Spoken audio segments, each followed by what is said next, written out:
तो जो करना था वो हो गया है। चंपत राय ने इस्तीफा दे दिया है। हमारी सहयोगी रुचि कुमार इस वक्त लाइव जुड़ गई हैं। रुचि, इंडिया टीवी पर यह बड़ी खबर आ गई है, भ्रम के सारे बादल छट गए हैं, चंपत राय का इस्तीफा कंफर्म हो गया है। रुचि, ये चंपत राय का इस्तीफा क्यों मांगा जा रहा था, उसकी बहुत सारी वजह मीनाक्षी नज़र आती हैं। एक तो सबसे बड़ी बात कि क्योंकि अयोध्या में जो ट्रस्ट है उसके जो सदस्य हैं या चंपत राय महासचिव है, तो चंपत राय पूरे टाइम मंदिर परिसर में रहते थे, डॉक्टर अनिल मिश्रा रहते थे। बाकी जो डीएम है उनका कुछ बहुत ज़्यादा वहाँ पे दखल नहीं थी अयोध्या में राम मंदिर में, या निर्मोही अखाड़े के दिनेन दास है, उनका भी कोई बहुत ज़्यादा दखल नहीं थी। उन्होंने शिकायत भी की कि ट्रस्ट हमें कुछ बहुत ज़्यादा उसमें लूप में नहीं रखता, हमें कुछ पता नहीं रहता, हम सिर्फ मीटिंग में जाते हैं। तो कौन लोग थे जो मंदिर में रहते थे? अब वो थे चंपत राय और डॉक्टर अनिल मिश्रा। तो अगर वहाँ मंदिर में चढ़ावे में इस तरह की चोरी हो रही थी तो उसकी निगरानी करने की जिम्मेदारी तो चंपत राय और डॉक्टर अनिल मिश्रा की बनती थी, और वो क्योंकि मंदिर में रहते थे तो उनकी आँख के सामने से ये ज़रूर गुजरना होना चाहिए था। अब एसआईटी ने जो सीसीटीवी फुटेज है जो एसआईटी ने पकड़ा, वो चंपत राय ने क्यों नहीं पकड़ा? दूसरे सवाल ये कि जो लोग वहाँ पे रखे गए, जो 8 लोग गिरफ्तार हुए हैं, उसमें टिन्नू यादव चंपत राय का नज़दीकी था, मनीष यादव टिन्नू का भतीजा था, लवकुश मिश्रा हो, अनुकल्प मिश्रा हो, जो लंबी लिस्ट है वो सब बताई जा रही है कि इन्हीं सब के करीबी थे।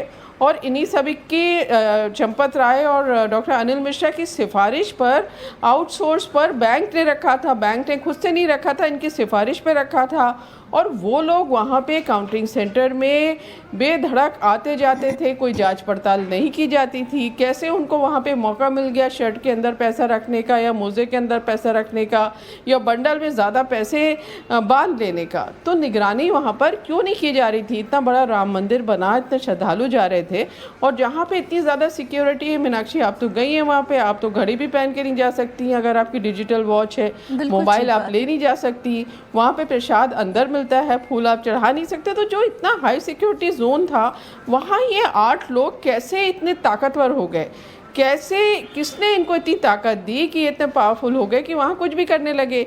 तीसरा बड़ा सवाल ये है कि जब अगर चंपत राय को जो ये कर्मचारी लगे थे, इनके ऊपर कुछ शक हुआ था, तो चंपत राय खुद पुलिस क्यों बन गए? वो अनुकल्प मिश्रा के घर जाते हैं अपनी सिक्योरिटी, अपने लोगों को लेके, और वहाँ से 10 लाख रुपया बरामद कर लेते हैं। पुलिस ने हमें बताया कि जो करीब 80 लाख की बरामदगी दिखाई गई 8 लोगों के पास, वो सब पैसा ट्रस्ट ने पुलिस को सौंपा है कि इन लोगों के पास से बरामद हुआ। तो जो काम पुलिस को करना चाहिए था वो आखिर चंपत राय क्यों कर रहे थे? इसके पीछे क्या वजह थी? जैसे जो एसआईटी की शुरुआती रिपोर्ट है उसमें कहा जा रहा है कि लापरवाही पाई गई है चंपत राय और डॉक्टर अनिल मिश्रा की, वो कहीं क्राइम में शामिल हैं ऐसा अभी फिलहाल नहीं पाया गया है। लेकिन ये लापरवाही क्यों बरती गई, इस पर भी तो सवाल खड़े होंगे ना मीनाक्षी। इसका तो जवाब ये बात बिल्कुल ठीक है। और ये चर्चा लगातार जो चंपत राय पर विश्वास भी करते हैं और जो अलग अलग तरीके से इस पूरे मामले को देख रहे हैं, हम यहाँ 4 वरिष्ठ भी हमारे साथ हैं, वो भी यही चर्चा चल रही है। कोई ये नहीं कह रहा कि भाई चंपत राय ने खुद ने ही गबन किया और खुद उससे अपना घर भर लिया, ये कोई नहीं कह रहा, और ऐसा कोई प्रूफ भी सामने नहीं आया।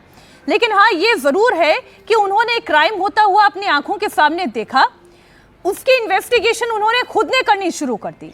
ये एक बड़ा सवाल है, ये इन्वेस्टिगेशन उन्होंने खुद ने क्यों शुरू की? उन्होंने पुलिस को इन्वॉल्व क्यों नहीं किया? मतलब ये पूरे प्रोसेस एक फॉल्टी प्रोसेस दिखाई दे रहा है, और इसलिए चंपत राय के ऊपर सवाल खड़े हुए।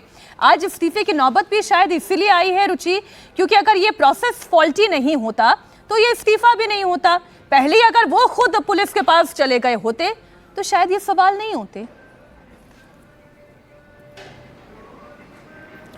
मीनाक्षी, क्योंकि इतना बड़ा मामला था, अगर मंदिर के अंदर चोरी हो रही थी और चंपत राय की नज़र के सामने आ गई थी, तो सबसे पहला काम उनका क्या होना चाहिए था कि पुलिस को इन्फॉर्म करना चाहिए था कि इस तरह की चोरी यहाँ मंदिर में हो रही है, हमें इन पे शक है, इनकी जांच की जाए और पूरा सिस्टम चेक किया जाए। दूसरा काम होना चाहिए था कि ट्रस्ट की मीटिंग बुलानी चाहिए थी, ट्रस्ट के लोगों को इन्फॉर्म करना चाहिए था कि यहाँ पर जो चढ़ावा जो श्रद्धालु चढ़ा रहे हैं उसमें कुछ चोरी हो रही है, कुछ लोग, हमें शक लग रहा है कि कुछ लोग इसकी चोरी चोरी कर रहे हैं और उनके खिलाफ फ़ौरन एक्शन होना चाहिए। उन लोगों को फ़ौरन काम से हटा देना चाहिए था, वहाँ से हटा देना चाहिए था, काउंटिंग सेंटर से या जो दान पात्र से पैसा निकालते थे कि अगर चंपत राय को शक हो रहा था उन सबको हटा देना चाहिए था। लेकिन हुआ क्या कि टिन्नू यादव तो अभी भी कह रहे थे कि परसों नरसों भी सब चाबियाँ लेके घूम रहा था वहाँ पर। तो ये सारी चीज़ें सवाल खड़ी करती हैं। और ठीक बात है कि अभी तक कोई ऐसा सबूत नहीं मिला है एसआईटी को भी कि चंपत राय या doctor Anil Mishra direct involve थे इस क्राइम में। पुलिस ने ये कहा कि क्योंकि लापरवाही की कोई धारा नहीं होती है तो इसलिए मुकदमा दर्ज नहीं हुआ है, लेकिन लापरवाही हुई, अब क्यों हुई इसकी जांच चल रही है। ठीक रुचि, आप बनी रहे हमारे साथ। ये